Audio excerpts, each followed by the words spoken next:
Napailing na lang ako kay kanino kaya niya nalaman?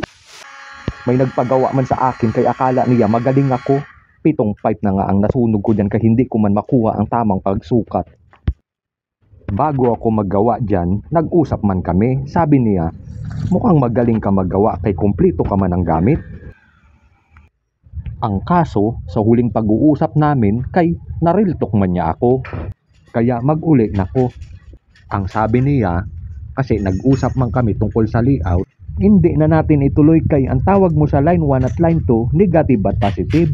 Ginawa mo man battery, sabi niya. Ang sabi ko man sa kaniya, sayang man itong water gun ko sir, kay ngayon ko palang ito gamitin.